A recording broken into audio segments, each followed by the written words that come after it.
Mesdames, Messieurs, peuple congolais, chers membres de la diaspora, l'heure est grave. Je vous invite à nourrir le débat, à réfléchir, qu'à venir ici jouer aux émotions. Grand frère, patriote ou autre, je n'ai rien à foutre. C'est la situation de notre pays qui est en danger. La situation de notre peuple. Donc, en participant à ces débats, vous devez les nourrir.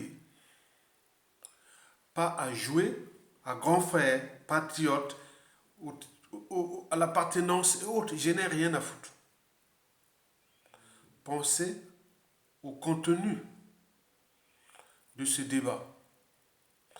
Parce qu'avant chaque changement majeur, il s'est passé toujours la révolution des idées. Les idées vont avec la réflexion, à la place des émotions.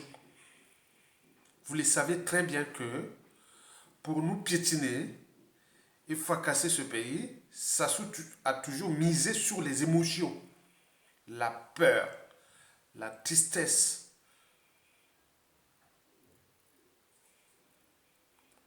Vous avez vu là, il y a des morts partout. Il y a l'injustice partout. Tout simplement pour que vous soyez dans l'état émotionnel. Donc ne venez pas dire à grand frère, patriote, combattant, autre, je n'ai rien à foutre. Donc je suis là pour que vous participiez à cette réflexion-là. Je vous informe que les dictateurs, après avoir piétiné le peuple congolais, du nord au sud et de l'est à l'ouest, après avoir fracassé ce pays qui, dès les années 2010, se disait que ce pays sera le pays émergent avant 2025. Aujourd'hui, c'est un pays submergé, avant même 2025. Mais lui, il vient jouer ici à la paix. Il n'y a pas de paix. Pour parler de la paix, il faut qu'il y ait déjà la justice. Il faut qu'il y ait les libertés fondamentales, qu'elles soient respectées. Il faut qu'il y ait les droits fondamentaux qui soient respectés. Et surtout le but de la condition humaine, sociale et existentielle. L'accès à l'eau potable, l'accès à la nourriture, à la médication, l'accès au cadre de vie. Nous avions des villes poubelles. Notre pays, sous la dictature de Denis Sassou Nguesso, est encore au Moyen-Âge. Le Moyen-Âge européen ou français se situait entre le 9e siècle et le 14e siècle après Jésus-Christ, c'est-à-dire avant la découverte des Amériques par les Européens et la traite négrière au 15e siècle. Les premiers Africains arrivèrent sur les côtes de l'Amérique ou des Caraïbes autour de 1600. Donc le Moyen-Âge, là en 1600, on parlait déjà de la Renaissance ici. Après arrivé les siècles de lumière, et puis le 19e siècle, le 20e siècle, le 21e siècle, le Moyen-Âge européen. Il y avait 5 caractéristiques que nous vivons aujourd'hui sous la dictature de Denis Sassou Nguesso. Nous sommes ici pour apporter les savoirs. Donc vous devez écouter les savants ou les cerveaux et tout ce qui contribue à la lutte de manière structurelle, organisationnelle et managériale contre la dictature de Denis Sassou Nguesso qui est désormais au crépuscule. Le Moyen-Âge européen, 5 caractéristiques, il y en a plusieurs, les caractéristiques les plus sombres du Moyen-Âge européen. Ce fut d'abord la paresse intellectuelle. L'ignorance était la règle. On n'acceptait pas les pensées contradictoires. Vous imaginez, la paresse intellectuelle. Chez nous, elle existe. Sassou Nguesso nous laisse à ce complexe à la bêtise et à la médiocrité, l'ignorance. Vous voyez l'état où se trouve l'école. Les débits de boissons sont, vous voyez, pour créer les émotions. Il n'y a pas de lieu de réflexion et autres, il n'y a rien. Donc un peuple où on détruit l'école et les savoirs, la paresse intellectuelle, elle est là. Vous avez vu, par exemple, les gens qui viennent nous insulter, même pendant Sassou Nguesso 1, que nous étions d'abord au lycée pendant Sassou Nguesso 1 dans les années 80, puis à l'université, autres. Nous, on faisait peur à Sassou Nguesso parce que la génération en T Sassou Nguesso, c'est-à-dire avant l'arrivée de Sassou Nguesso au pouvoir, c'est-à-dire la génération des années 60, 70, 80, même s'il n'y avait pas beaucoup de cadres, mais Sassou nous craignait parce qu'on avait le sens de la raison, on avait le savoir, on avait des gens qui étaient formés. Mais nous, là, depuis Sassou Nguesso 2 et 3 et 4 aujourd'hui, il a détruit le savoir et la connaissance. Mais quand vous détruisez le savoir et la connaissance, bon, vous êtes désormais opprimé. La différence d'un peuple opprimé, d'un peuple libre, c'est ça, ça se passe dans le savoir, parce que le savoir libère. L'ignorance est la pire des souffrances. Deuxième caractéristique du Moyen-Âge qui règne chez nous sous la dictature de Denis Sassou Nguesso, sur les 5 caractéristiques que je vais ici vous les citer, la deuxième caractéristique, c'est surtout l'absence des règles d'hygiène. Vous voyez les problèmes d'assainissement des villes, problème de traitement des déchets ménagers et assimilés, le problème d'aménagement du territoire et beaucoup de choses comme ça, ce sont des villes poubelles. Vous voyez comment cela se fait à Bakongo. Les routes sont inondées d'eau quand il pleut. Non, c'est un problème d'assainissement. On ne peut pas avoir, au delà de la structure même de la ville, la structure géologique de la ville que nous on connaît, que ce soit en géodésie et autres, que la construction depuis les colons. Mais imaginez que vous êtes en montagne par rapport à d'autres terrains qui sont par exemple du côté de Mungali, Ouézé, autres, qui sont un peu bas. Mais comment vous pouvez être l'eau? Non, l'eau déborde partout parce que c'est un problème de canalisation. Des réseaux où les colons avaient déjà conçu ça, ils ont tout fracassé, ils ont laissé. Donc leur tête est ailleurs. Donc les règles d'hygiène, dans l'alimentation, dans les médicaments, dans les produits importés, il n'y a pas de normes au niveau du ministère de l'économie et des finances ou des commerces intérieurs et autres. La réglementation, la certification, beaucoup de choses comme ça que tu attendais, c'est pas possible. On amène des choses qui arrivent chez nous qui sont déjà empoisonnées. Donc c'est quoi ce peuple-là? On ne contrôle rien au terme de ce qu'on met dans la bouche. N'oublions pas les médicaments. Donc le Moyen-Âge est là. Et conséquence, les gens meurent comme des mouches. Où les problèmes de santé sont tels que on ne peut même plus l'hécatombe de la condition humaine. Où les hôpitaux, il n'y a même pas des hôpitaux, où ceux qui vont se faire soigner sont soignés par des vétérinaires. On n'a jamais vu ça. Et donc, vous imaginez cette caractéristique-là qui règne chez nous. La troisième caractéristique qui règne chez nous, qu'il faut en tenir compte, c'est la sorcellerie. Là, je ne vais pas m'appesantir sur la problématique déjà de la franc-maçonnerie. Les sacrifices humains, les animistes, les koulouna, les katakata, les bébés noirs, et tout ça, c'est mis pour mettre ça. Même quand on voit quelqu'un qui est vieux et même moins cerveau, on se dit, ah oui, si j'arrive au pays, on va dire, ah oui, mais il a les sorciers. Je suis comme, je suis parti, né au Congo et arrivé au France, je n'ai rien dans mon corps, j'ai que là, le savoir. Je suis sorcier, c'est ma sorcellerie, c'est ça, le savoir et la connaissance que j'ai distribuée. Je n'ai rien. Donc parfois les cousins, les frères, les amis, quand ils venaient, quoi que moi j'ai des fétiches, je n'ai rien, rien. Regarde, moi je suis là, quand j'arrive au pays, moi avec mon intelligence, mes méthodes, c'est souvent ce que je mets dans la bouche.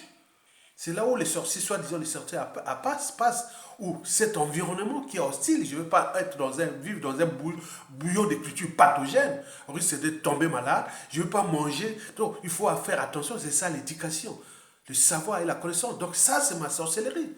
Mais donc quand on voit ce qui se passe, l'industrialisation de la franc-maçonnerie au Congo, où on demande pour avoir un poste de responsabilité, un train de vie, il faut aller sacrifier des gens.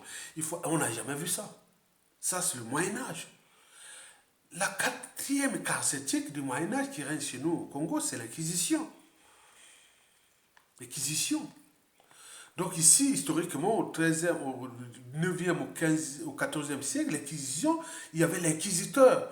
Il travaillait pour les clergés, c'est-à-dire la religion ou l'État était, la religion était au-dessus de l'État. C'était le pape qui régnait sur la France. Donc il y avait l'inquisiteur qui travaillait pour le pape. D'abord peut-être à Avignon, puis on a déplacé le siège du pape à Rome. Et donc le Vatican à Rome était d'abord peut-être à Avignon en France. Ici, après c'est parti là-bas à Rome. Donc l'inquisiteur, c'était là qui appliquait la sentence du roi. Puisque la sorcellerie était là, il y avait des empoisonneurs, il y avait des jeux, les maladies et tout ça. Il fallait trouver des boucs émissaires. Et donc, et ceux qui étaient là, par temps, on dit, ah tiens, ça c'est un sorcier. Donc l'inquisiteur venait travailler pour le compte du pape. Et donc il allait, voilà. Donc là, au Moyen-Âge, entre le 9e et le 14e siècle, qu'est naissait le terme bourreau. On était bourreau de père en fils. Donc le bourreau, beaucoup s'étaient enrichis, hein, les bourreaux. Donc il se déplaçait, on savait que le bourreau passait, il avait une tenue de bourreau. Tapez bourreau sur internet. Et voilà, vous allez voir l'histoire des bourreaux. Des bourreaux, il avait des tenues pour aller à exécuter la sentence du clergé. C'est-à-dire, le quisiteur allait chercher le bourreau allait appliquer la sentence pour tuer les mecs parce que si il y a eu ce problème, parce qu'il y a eu la sorcellerie là-bas, déjà on brûlait les sorciers ici. En France, on a brûlé les sorciers entre le 9e et le 14e siècle, c'est-à-dire entre l'an 1000 à l'an 1300. Et donc, on brûlait les sorciers, donc, et les inquisiteurs allaient là-bas, mais il n'y avait pas que les bourreaux de père en fils, c'était aussi les bourreaux, parfois de père en fille. La fille s'appelait Bourrette, donc on le voyait, la fille habillée avec son cheval et son caractère, elle allait exécuter, c'est comme si elle allait exécuter la peine de mort. Hein? Donc nous, aujourd'hui, on juge les gens, on tue, on n'avait pas de preuves, dès qu'il y a ceci, on tue. On tue comme ça gratuitement. C'est l'inquisition. Les procès que vous avez au pays là-bas, même jusqu'ici, c'est l'inquisition. On n'a même pas de preuves, on cherche comme ça. Au Kombi Salsa, les Polé Makaya, les pères aussi à l'âme de Guy Parfait Kolela, là la situation de Mokoko, et tout ce monde qui sont passés, l'inquisition, c'est tout simplement de l'inquisition. Donc les gens qui là, le Kongakala, et tout ce monde l'applique, ce sont des inquisiteurs. Kongakala, c'est un inquisiteur. Il applique la sentence du roi dictateur de Denis Sassou Nguesso, qui lui dépend de l'ordre France-Afrique. Donc le pape, c'est la France-Afrique. Sassou Nguesso est le représentant de la France-Afrique au Congo. Et au Congo-Kala, c'est l'inquisiteur. Et donc, il y a des bourreaux qui sont chargés là, les policiers de Dengue et autres qui sont là pour faire. Donc, on peut en traduire ça, on peut passer des heures à faire ça. Donc, l'inquisiteur et puis le bourreau et autres, ça fonctionne à merveille. Enfin, la cinquième caractéristique du Moyen-Âge au Congo-Brazzaville qui règne en ce moment, c'est surtout l'absence de la démocratie. Vous avez vu depuis 1997, depuis le coup d'État. Sassou a cessé de tuer les opposants et autres, voilà, et d'autres enfermés en prison, et d'autres forcés à l'exil, et traqués, même corrompus et autres. Et donc beaucoup ont perdu leur vie. Donc sur ce point, on a eu des constitutions sans fin, des hold-up électoraux sans fin, donc c'est là, c'est des caractéristiques sombres du Moyen-Âge, France-Afrique qui règne au Congo, Brazzaville. Donc pour ceux qui, les historiens, où les hommes de droit et autres devaient faire des études comparatives pour informer les Congolais de cette différence ou de ces points communs entre les Moyen-Âge européens français et par rapport au Moyen-Âge qui règne en ce moment au Congo sous la dictature de Denis Sassou Nguesso. On est bien d'accord? Et donc voilà pour la petite histoire de ce Moyen-Âge qui règne. Oh, nous, Sassou Nguesso, qui est aujourd'hui représentant du clergé France-Afrique, donc il est invité par les clergés France-Afrique, Emmanuel Macron, et qui vient là pour nous narguer comme ça que voilà, ils sont en rapport de force. Donc là, c'est un problème simplement des rapports de force. Et donc, il vient montrer à nos peuples congolais que les limites, les notions les plus insignifiantes, les notions les plus basses de la part de notre humanité, au Congo, ça n'existe plus. Ils sont de l'engagement, du courage, de l'esprit, de lutte, etc. On se bat pour la raison, pour la liberté, pour la dignité. On est conscient, on n'autre rien du tout là. Donc Sassou vient ici, sous prétexte de la paix. En fait, c'est pour vous montrer que vous êtes rien. La paix, c'est Sassou Nguesso, vous êtes rien. On vous tue, on vous brutalise, on vous laisse sans nourriture, sans éducation, sans justice, sans respect du but de la condition humaine, comme au temps du Moyen-Âge. On vient monter là. Sassou vient là pour faire ça. Voilà. Mais si, à l'échelle de notre pays, on avait des individus comme les Assimi Goïta ou le capitaine Ibrahim Traoré, comme on a eu, ça soit arrivé ici, on va dire un coup d'État. Ça, c'est sûr et certain. Mais là, le coup d'État viendra de la France ou des Américains qui vont choisir leurs gars. Bon, au moment venu, ils disent, toi, les bébés ados là, ou les incapables officiers, ou autres, voilà, on vous donne comme des TP, hein, des travaux pratiques. Hein. On vous dit, bon, voilà la procédure. Donc, il faut être, vous soyez au cadre pour descendre Sassou Nguesso, soit à Pila, soit à Oyo là-bas, soit là où il va se déplacer, autre. Donc, c'est ça, et on n'attend plus que ça. Au pays, il n'y a plus rien.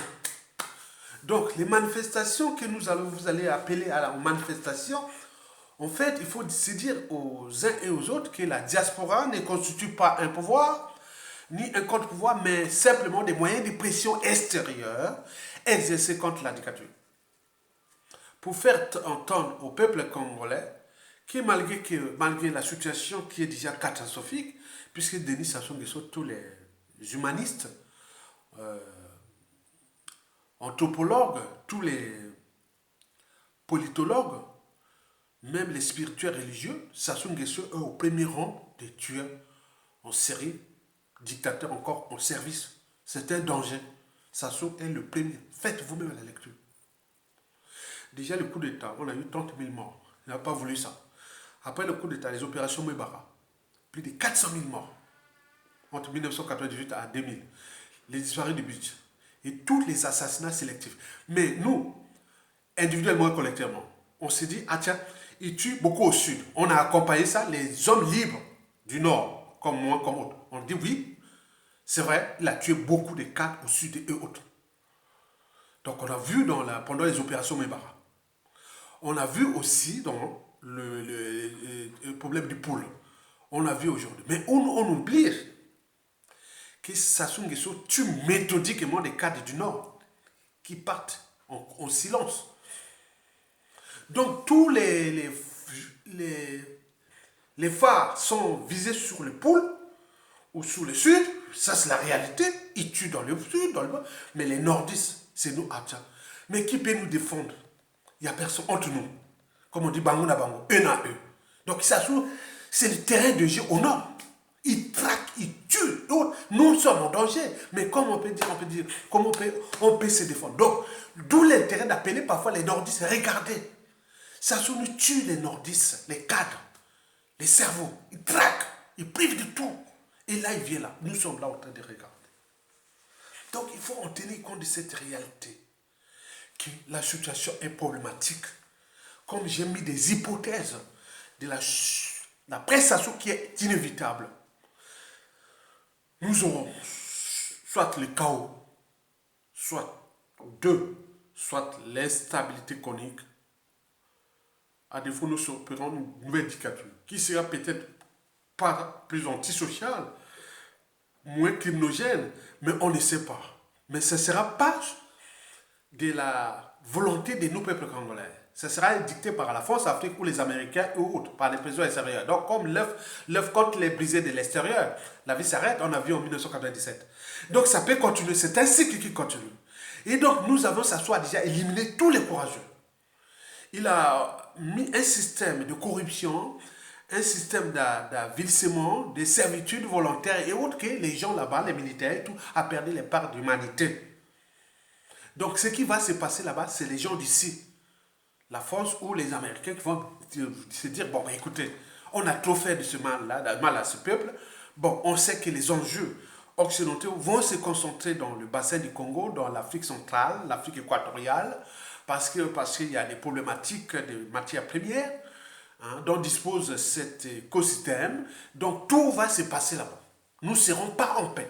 L'Afrique centrale équatorienne ne sera pas en paix. D'autant plus que nous avons des profils toxiques qui ont été déjà préparés depuis des années.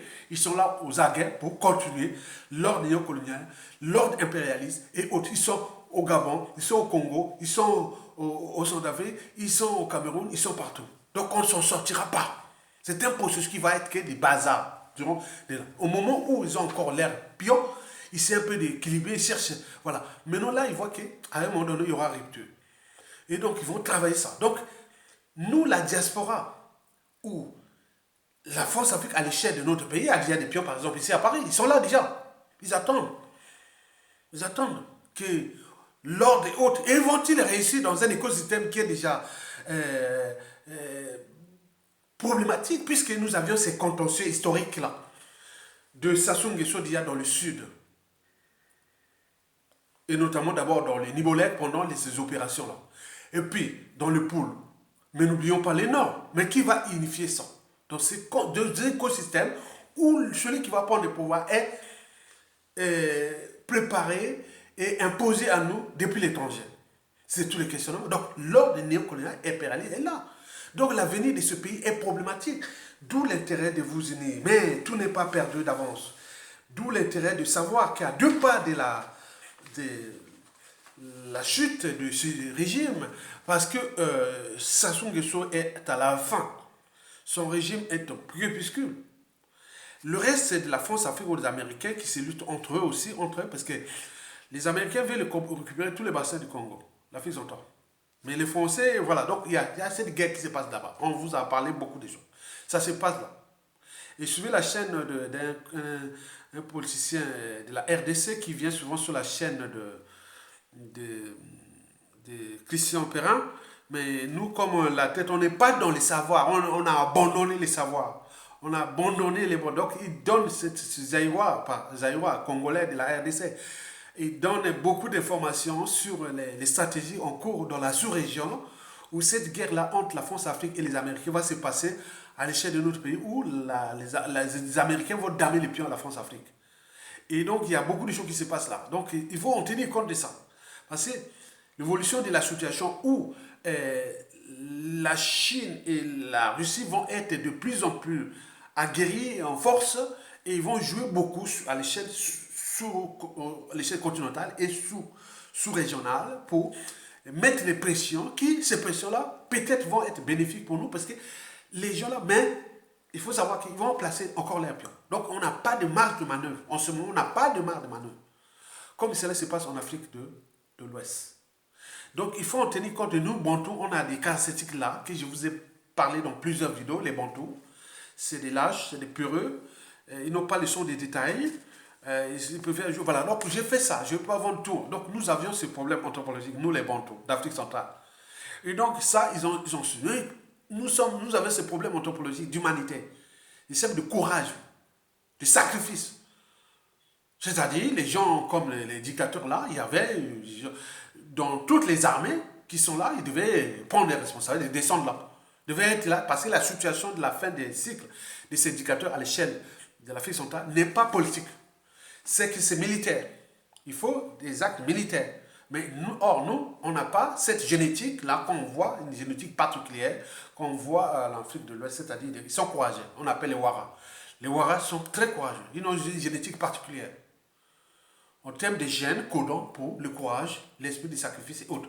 Or, nous avons cette génétique-là, qui est peut-être à l'état hétérozygote, hein, surtout les gènes-là, et qui sont de la peur. On aime la vie, on aime faire la fête. Regardez en RDC, au moment où ça brûle dans l'est de la RDC, à Kinshasa, on fait la fête. Vous voyez déjà ça. Je ne sais pas quel pays au monde peut être, voilà, votre pays occupé, et vous êtes à Pixels, on fait la faute, l'étranger, on fait les, voilà. Mais nous, à Brazzaville, au Congo, c'est pareil. Donc, il faut en tenir compte de ça. Donc, pour se dire que vous avez deux choses à retenir en ce moment. Il y a des choses qu'il faut éviter, et il y a des choses qu'il ne faut pas éviter. Ce qu'il faut éviter, c'est que vous devez éviter de culpabiliser ou de forcer des gens. Par exemple, dans la diaspora, venez manifester. Pourquoi? Non, c'est le son de l'engagement.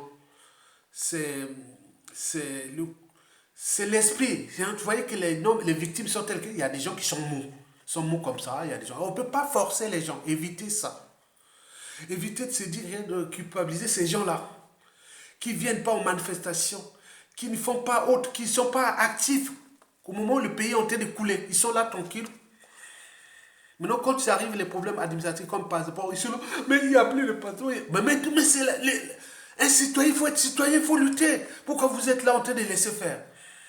Et donc là, il ne faut pas, c'est ça les trucs à éviter. Éviter de, ah oui, la diaspora, vous êtes... Non, la diaspora est diversifiée.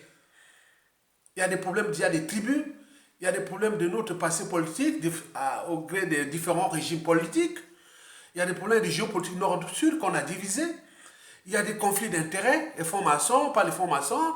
Il y a des intérêts particuliers, partisans. Il y a trop de diversité des centres d'intérêt ou d'intérêts particuliers ou autres.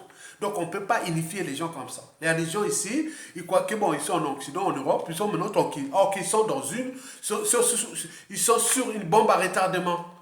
Parce qu'on regarde l'histoire européenne en face de nous et avec d'autres communautés comme dans les juifs, autres, la problématique va se poser. Il y aura des actes de racisme contre nous en Occident. Ça va se passer parce qu'au moment où l'Afrique était comme voilà l'air truc, maintenant quand vous cherchez à se réveiller, bon, les actes de racisme, de beaucoup de choses vont se multiplier ici, répartis chez vous.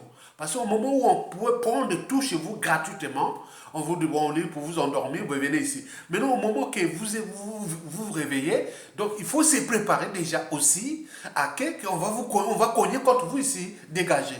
Et donc, quand vous ne participez pas au combat que nous menions, et autres, bon, vous êtes, voilà, donc il y a des gens comme ça. Ne les culpabilisez ça pas, mais plutôt restez engagés avec des gens que vous connaissez, parce que la confiance, les relations politiques, sociales et autres, il y a trois mots-clés. Il y a la confiance, méfiance, défiance.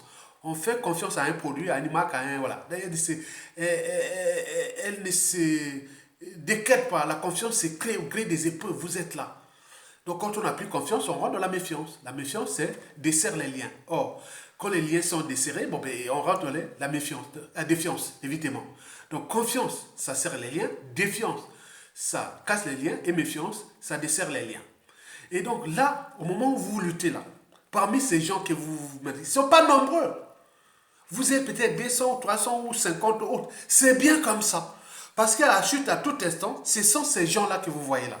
Il y a d'autres qui vont être peut-être le consul, il va devenir consul par-ci, par-là, dans le monde.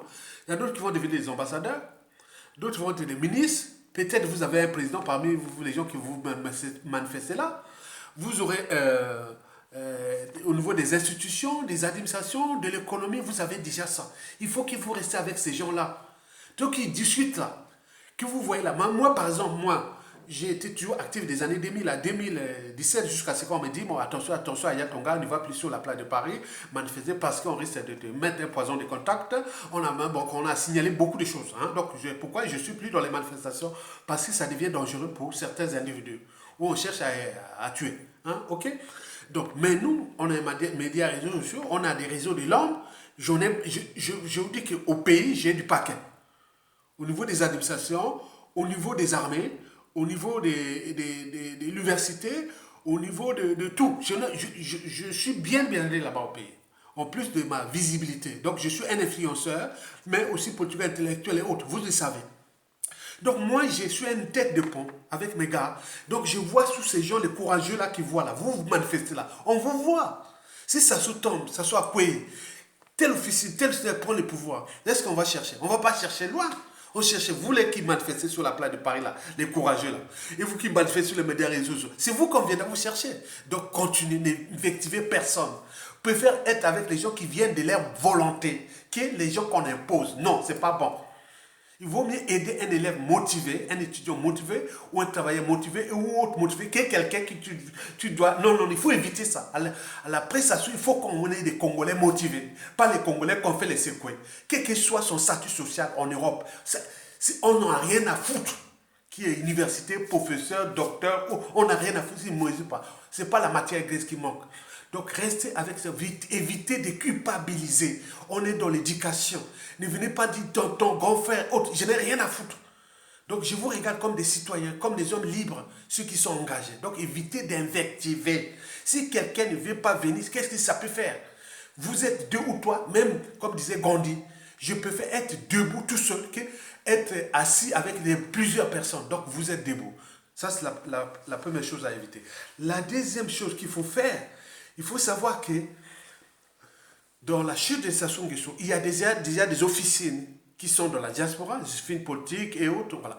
Il y a des officines aussi au pays qui sont militaires autres. Chacun de nous a des liens au nord, au sud et est, ouest. Je vous ai dit que moi, en termes au niveau des familles, j'ai du paquet déjà, du nord de la Likwala jusqu'à Pointe-Noire. Passé par travers des différents métissades de ma famille, déjà, une famille très nombreuse. Côté maternel. La génétique à Yatonga, là, côté maternel, il y a du monde. Donc, ils sont au niveau des armées, de l'éducation, ils sont au niveau de... Voilà, on a tout ça. Bon, ok. Multiplions ça, nous avions ça, tout ça. Donc, il faut savoir que nous devons agir comme trouver des stratégies de lutte contre Sassou Nguesso, comme en émeute. Ne fédérez personne. Parce que si vous fédérez, c'est comme les noyaux d'uranium.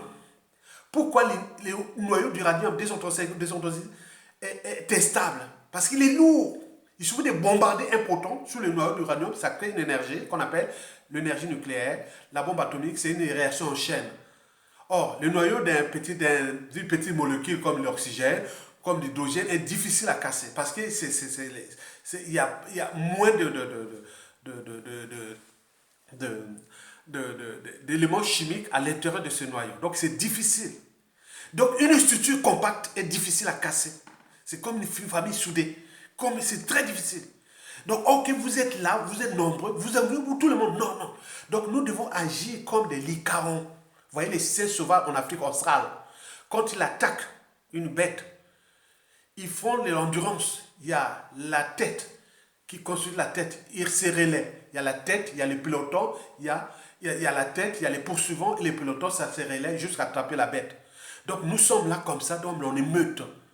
Il y a ceux qui sont sur les terrains, il y a des gens qui sont dans les officines de l'homme, il y a des gens qui sont dans les médias sociaux, il y en a tout. Le Congo, c'est une puissance de renseignement, d'activisme et autres. Donc, ne vous sous-estimez pas.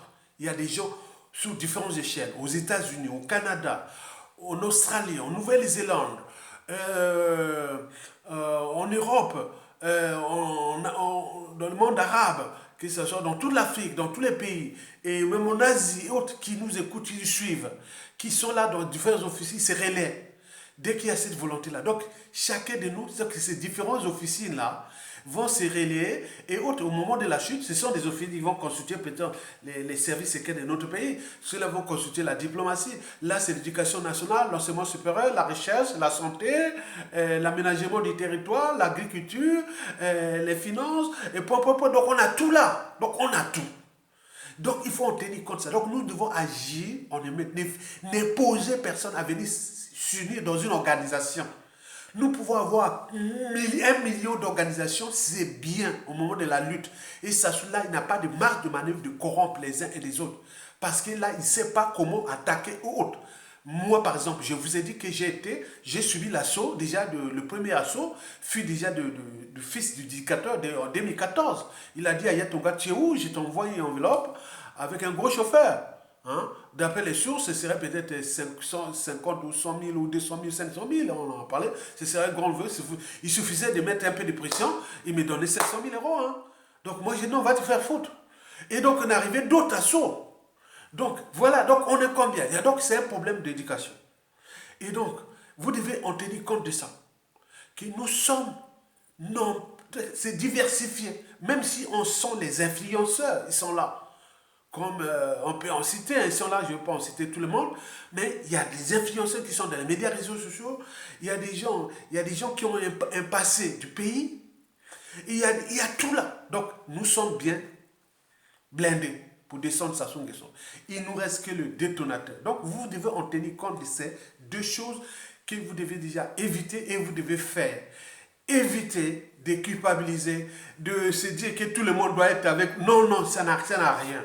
Deuxièmement, ce que vous faites là, vous constituez des officines, des réseaux et autres là demain, quand ça se va tomber, il serait facile d'appeler Ayatonga, puisque vous le connaissez déjà de A à Z, vous pouvez proposer telle mission, ou tel poste, ou tel ceci. Et moi, inversement, je sais qu'il y a des gens comme ça, donc on peut en multiplier. C'est ce qu'on appelle le facteur en mathématiques. Hein? Donc, on a un facteur qui est là, on met les chiffres à l'égard, on multiplie. Donc, vous voyez déjà ça. Et donc, moi, je veux simplement vous dire, mesdames, messieurs, ne venez pas encourager, dire non, non, je n'ai rien à foutre. Je veux que vous venez là à nourrir les débats.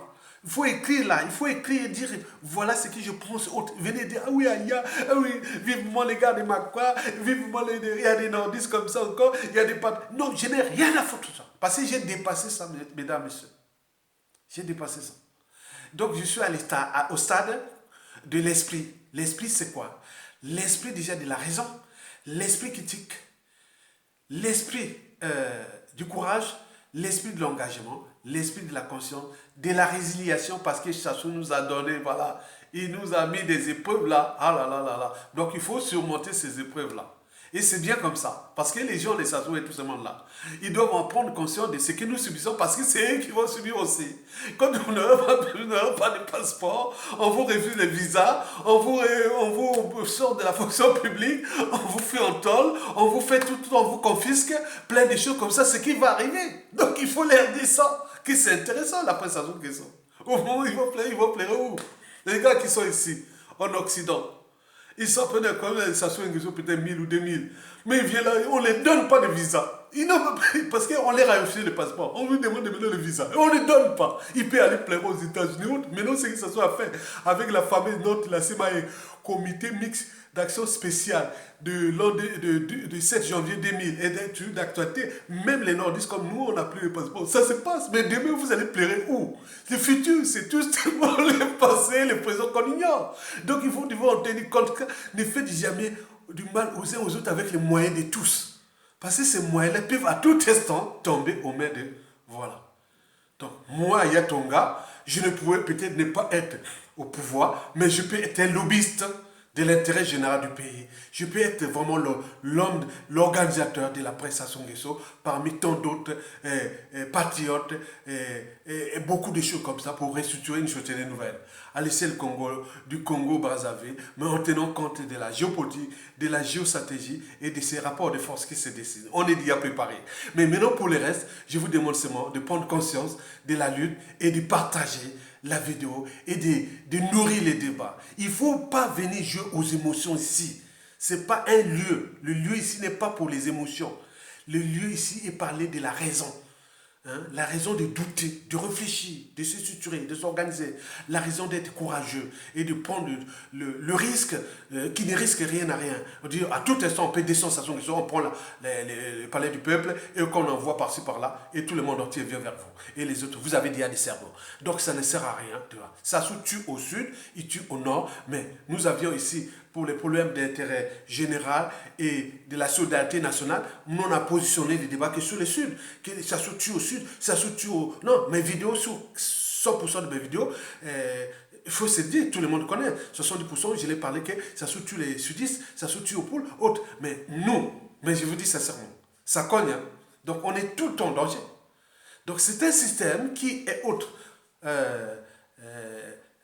Du Nord, mais France Afrique. Les gens ont structuré des systèmes qui sont là pour neutraliser les bons, les intelligents, les courageux et autres. Ça a été tout ça. Donc, il faut être vigilant. Nourrissez les débats, participez au débat et réfléchissez. Parce que une fois que vous réfléchissez, vous gagnez le combat. Je vous remercie. À bientôt, Tokolonga. Donc, vivement la lutte. Ceux qui vont faire être sur le terrain, faites votre travail. Ceux qui sont sur les médias, réseaux sociaux, faites votre travail. Et tout ça, on est ensemble, on émet, comme je vous ai dit, la situation des Licaons. On pourrait même ajouter la situation des lions.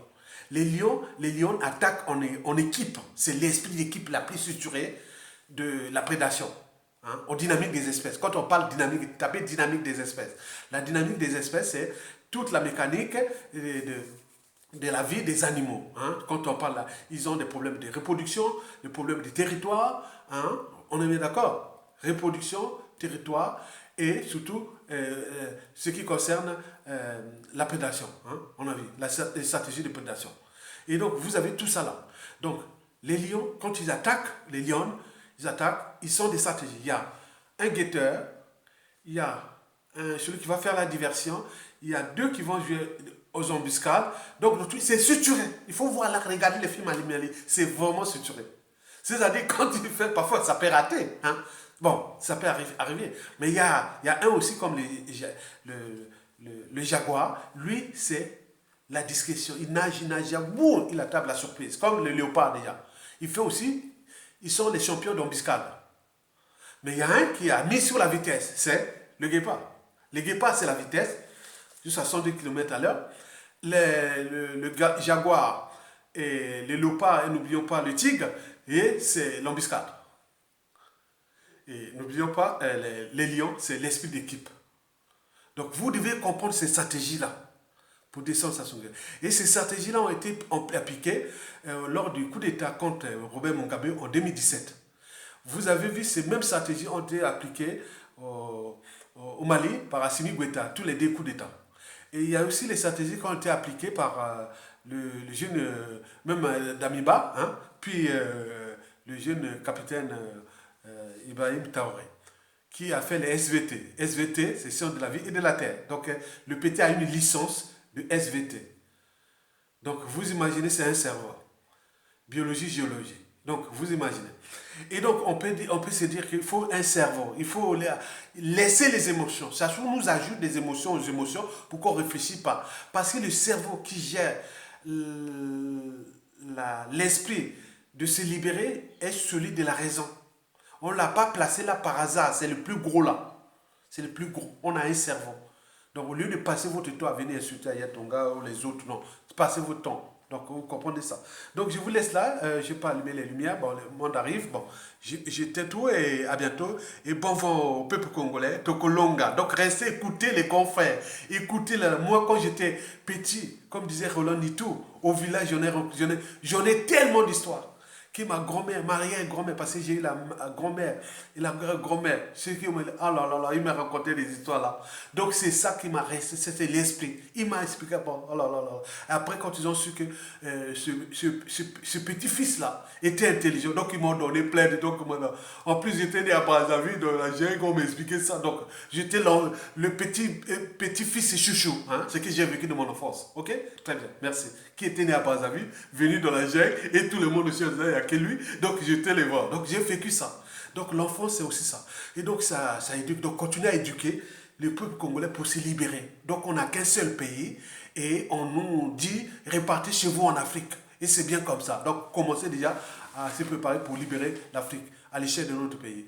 Tokolonga, merci beaucoup. Ça se vient écouter les conseils de ces maîtres pour nous pétiner, fracasser, mais combien de temps encore? Donc on doit se battre. Merci, à bientôt. Tokolonga, partagez. Je vous laisse comme je vous ai trouvé et à bientôt. Merci beaucoup.